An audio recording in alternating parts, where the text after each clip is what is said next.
สวัสดีค่ะเด็กๆทุกคนยินดีต้อนรับเด็กๆทุกคนนะคะเข้าสู่การเรียนการสอนผ่านสื่อออนไลน์ของโรงเรียนศรีวิทยาค่ะและในวันนี้นะคะก็เป็นชั่วโมงเรียนวิชาวิทยาศาสตร์จากสัปดาห์ที่แล้วนะคะเด็กๆได้ฟังนิทานเรื่องเพื่อนรักใต้ทะเลและเด็กๆได้ตอบคำถามนะคะจากคลิปที่แล้วในชั่วโมงซูมว่าดอกไม้ทะเลมีชีวิตหรือไม่และมันสามารถจับเหยื่อได้อย่างไรวันนี้นะคะครูปุ้มก็จะพาเด็กๆไปหาคำตอบกันค่ะแต่ก่อนที่เราจะไปหาคำตอบนั้นนะคะครูปุ้มก็จะพาเด็กๆไปฟังนิทานเรื่องเพื่อนรักใต้ทะเลอีกหนึ่งรอบนะคะ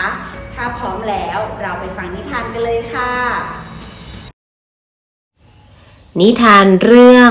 เพื่อนรักใต้ทะเลณใต้ท้องทะเลลึกแห่งหนึ่งมีฝูงปลาน้อยใหญ่สัตว์ทะเลหลากหลายสีสันแหวกว่ายไปมาพวกมันเริงร่ามีความสุขยิ่งนักมีเพียงดอกไม้ทะเลที่ว่ายน้ำไม่ได้มันเฝ้ามองเพื่อนๆด้วยความทุกข์ระทมแม้กระทั่งกุ้งปลาปักกระเป้ากระเบนหมึกยักษ์และปูก็ยังว่ายน้ำกลิ้งตัวตีลังกาหน้าสนุกดูพวกเธอมีความสุขเหลือเกินฉันอยากว่ายน้ำได้บ้างได้อย่างไรกันก็เธออยู่กับที่ไม่มีครีบไม่มีขาเหมือนอย่างพวกฉันนี่จะว่ายน้ำเคลื่อนที่ได้อย่างไรล่ะดอกไม้ทะเลว่ายน้ำไม่เป็นเย่ว่ายน้ำไม่เป็นพวกเพื่อนๆของมันพากันหัวเราะขบขันอยู่มาวันหนึ่งมีเสียงร้องตกใจดังกึกก้องณบริเวณที่พวกสัตว์ใต้ทะเลชอบมาว่ายน้ำเล่นช่วยด้วยดอกไม้ทะเลหันไปมองตามเสียงโอ้นั่นเจ้าปลาการ์ตูนกำลังถูกปลาไหลเกเรไล่ล่านี่นาดอกไม้ทะเลพึมพำช่วยด้วยใครก็ได้ช่วยฉันทีปลาการ์ตูนยังคงร้องตะโกนขอความช่วยเหลืออย่างต่อเนื่องแต่โชคร้ายของมันที่ไม่มีเพื่อนๆตัวไหนโผล่ออกมาเลยพวกมันพากันหลบอยู่ตามที่ต่างๆด้วยความกลัวสุดขีดมาให้ฉันเขมือบเสียดีๆเจ้าปลาน้อยโอ้แย่แล้วฉันจะช่วยเจ้าปลาการ์ตูนเองดอกไม้ทะเลทนเห็นเพื่อนตกอยู่ในอันตรายไม่ได้จึงร้องตะโกนขึ้นมาว่าปลาการ์ตูนมานี่มาเร็วๆปลาการ์ตูนรีบว่ายน้ำเข้ามาหลบซ่อนอยู่ในกอดอกไม้ทะเลทันทีขณะเดียวกันปลาไหลเกเรก็พุ่งตัวเข้ามาใกล้ดอกไม้ทะเลหวังจะขย้ำปลาการ์ตูนให้ได้ดอกไม้ทะเลเห็นดังนั้นจึงปล่อยพิษออกจากหนวดของมันยิงใส่ปลาไหลเกเรทันทีนี่แน่ปลาไหลเกเรสุดแสนเจ็บปวดมันว่ายน้ำถอยหนีอย่างสุดชีวิตขอบใจจ้าขอบใจจริงๆที่เธอช่วยฉันไว้จากนี้ไปฉันจะไปล่าหาเหยื่อมาให้เธอกินเองนะปลาการ์ตูนสำนึกในน้ำใจเพื่อนจึงอาสาช่วยหาอาหารให้ดอกไม้ทะเลจริงหรือ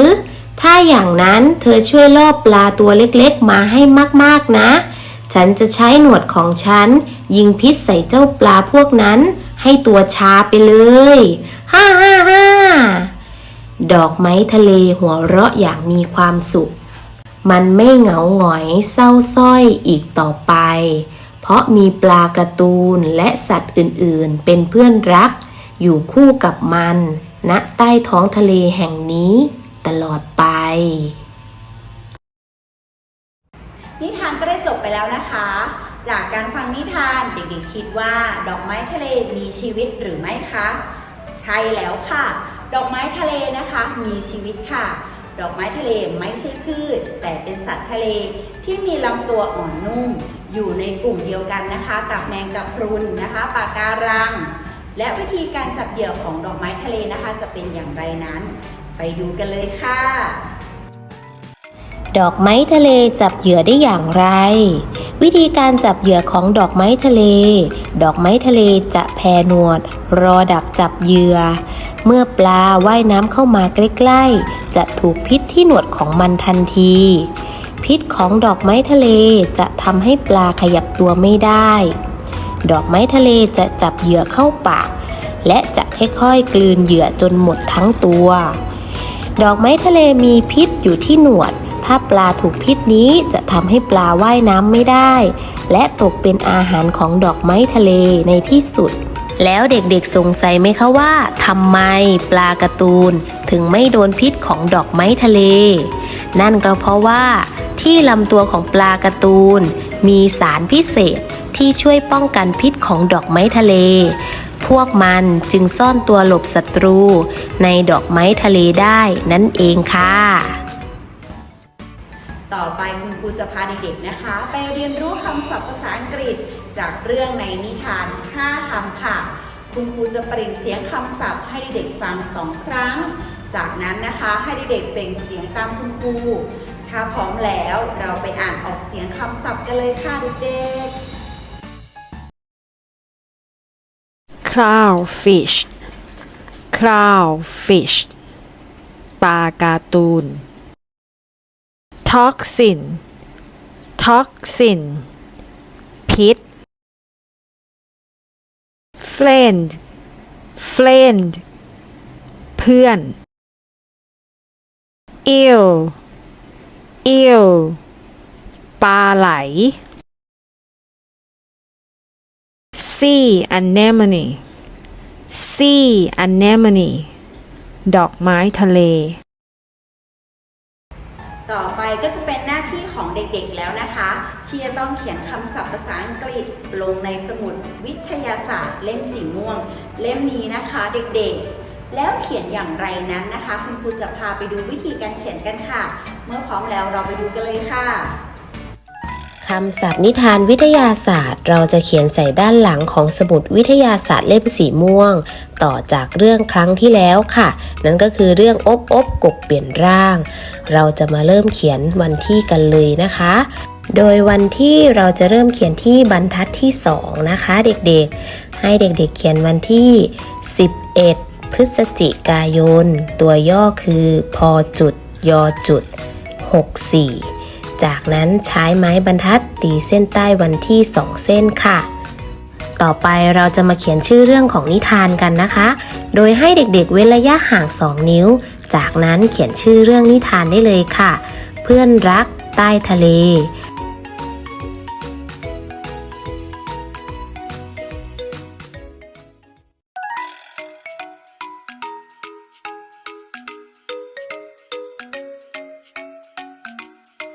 เสร็จเรียบร้อยแล้วอย่าลืมตีเส้นใต้2เส้นของชื่อเรื่องด้วยนะคะจากนั้นเรามาเขียนคำศัพท์ภาษาอังกฤษคำที่1กันเลยค่ะ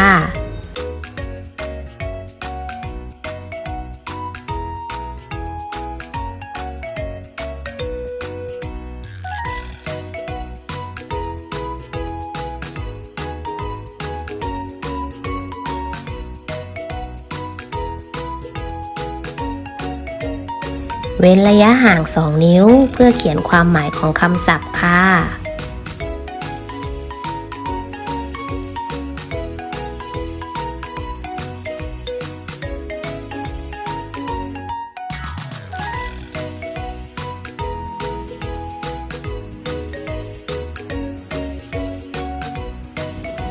คำศัพท์คำที่2ค่ะ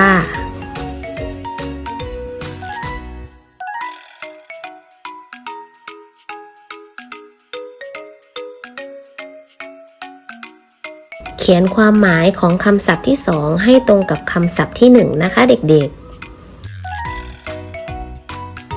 ๆคำที่3ค่ะ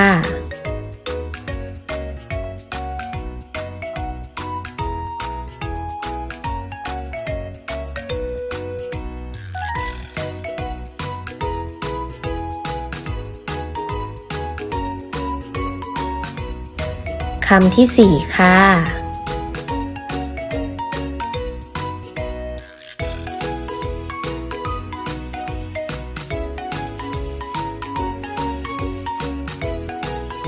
ค และคำที่ 5 ค่ะ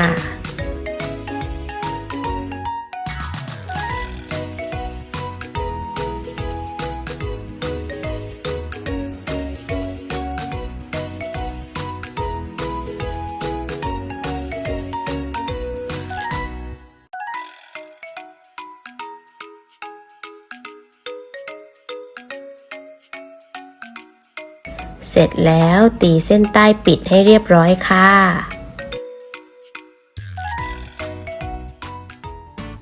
หลังจากที่เด็กๆนะคะ เขียนคำศัพท์ภาษาอังกฤษลงในสมุดวิชาวิทยาศาสตร์เสร็จเรียบร้อยแล้วรบกวนคุณพ่อคุณแม่ช่วยอัดคลิปวิดีโอนะคะ ในการอ่านออกเสียงคำศัพท์ของเด็กๆพร้อมกับถ่ายรูปงานหน้าที่เด็กๆคัดแล้วส่งเข้ามาในไลน์ส่วนตัวของครูกุ้งด้วยนะคะ